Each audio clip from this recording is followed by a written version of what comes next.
I hope you guys watched my last couple of videos on my top worst my top worst investments of 2020. And so before we get started, I want to say like, comment, subscribe, help your boy out. And so I'm gonna do my honorable mentions. I have two of them right now, and for the first one, I'll be Fall of Alphabet. Fall of Alphabet it's just a nice little honorable mention that I picked up for $4 or $5 a piece. And currently Alpha is held in a $10 to $11 price point. It did hit as high as $20 when we announced of the Tri-Brigade Fusion monster that lets you summon a Tri-Brigade from deck if this card is sent to grave. Great interaction for playing against Dogmatica, etc., etc. Good investment overall. I mean, it's fine. I have like 7 copies of this just sitting there. I stopped picking them up once they hit $10 because I don't see this going higher than $15 at the most part. But when I picked them off $4 to $5 and traded them off at that point, I was looking, okay, this most likely I'm gonna project this being $15. So that was my logical thinking of it. This card's gonna be good. It's a secret for a reason. I have approximately like 8 months to flip this, and hopefully there's some good support out there that can make this go up. And it was just a cheap secret rare for $4 to pick up. So my other honorable mention is going to be a little better. It's going to be Cosmic Cyclone.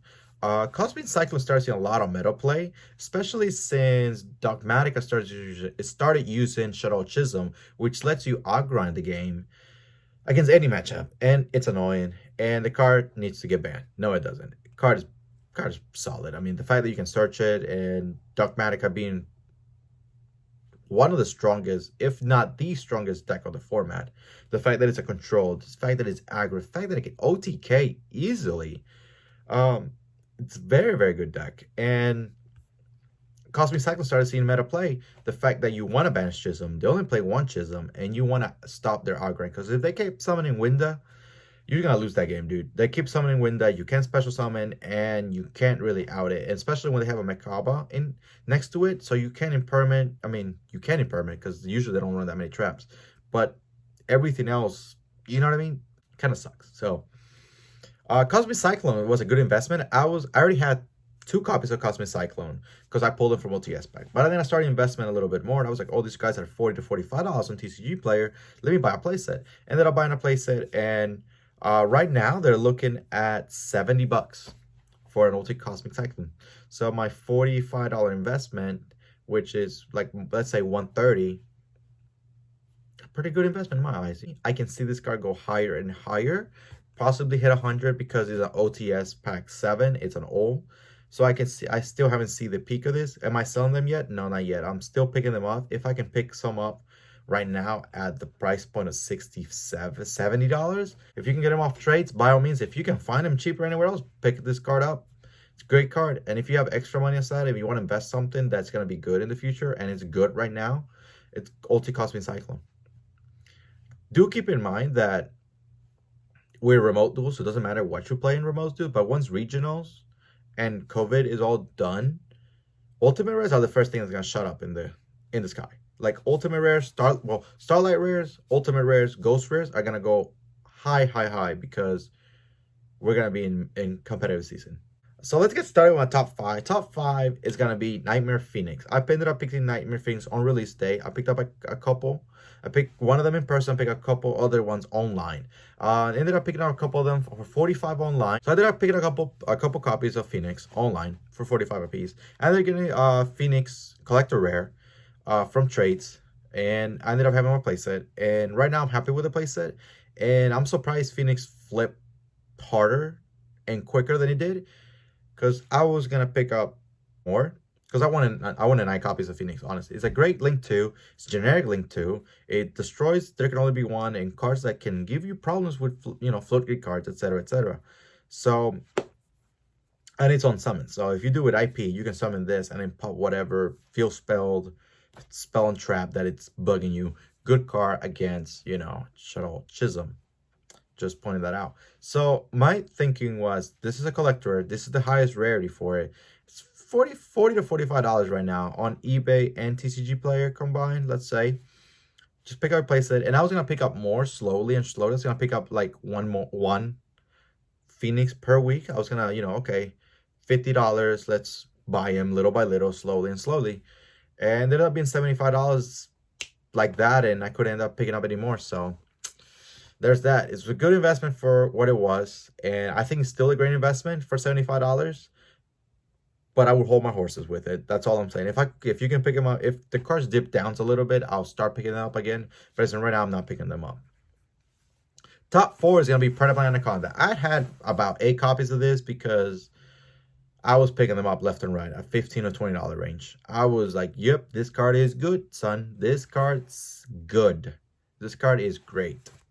So ended up picking up Anacondas and $15 to $20. I traded for most of them. I ended up only buying a couple of them online because they were fairly cheap. And then right now Anacondas are currently $35. I did not sell them at $35. I did sell them at $28 to $30 range. So I did make probably double my profit off of it.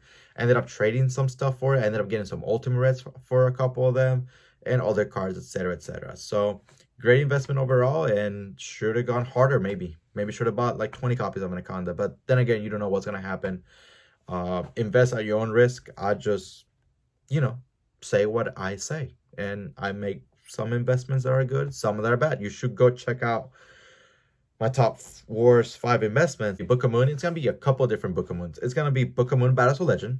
It's going to be Book of Moon Ultimate Rare. And it's going to be Book of Moon Joey's World Secret Rare.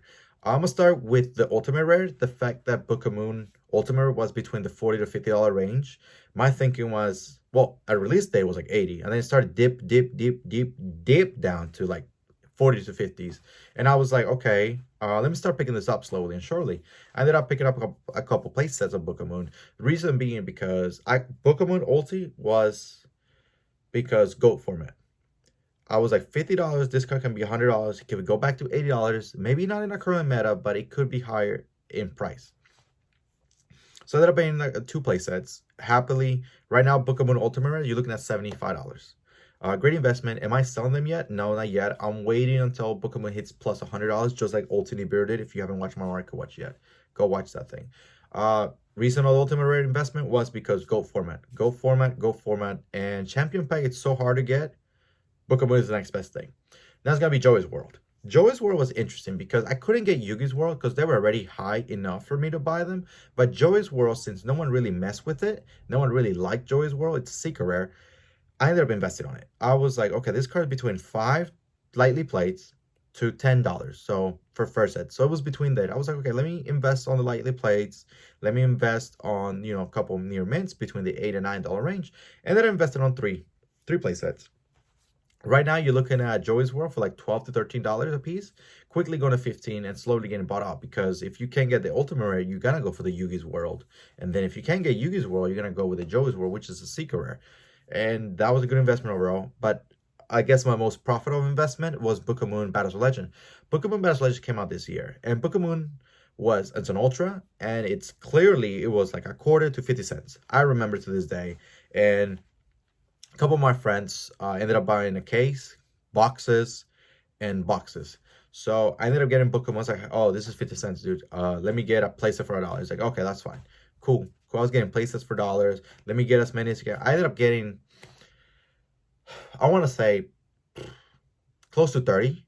And then I was buying cards online. When I'm making orders, I was buying them. Oh, you have it for 45 cents? Add to cart, add to cart, add to cart, add to cart. So I ended up getting a whole bunch of Book of Moons, maybe close to 30 Book of Moons, because I know they kept some of it.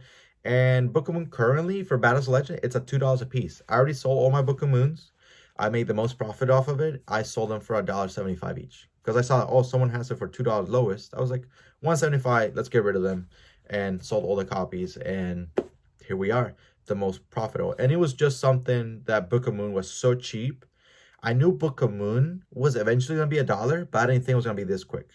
Book of Moon was going to be more like a 1-year investment and see where it goes from there. So, but here we are. We sold them all already.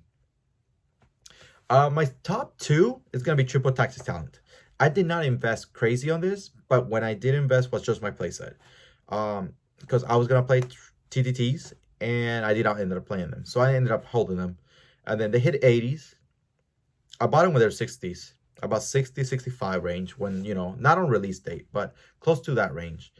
And then Call by the Ray got banned, and then they ended up being $90 at one point. I ended up selling one because I was like, I'm not playing it. I don't think it's that good right now, the meta, etc., etc.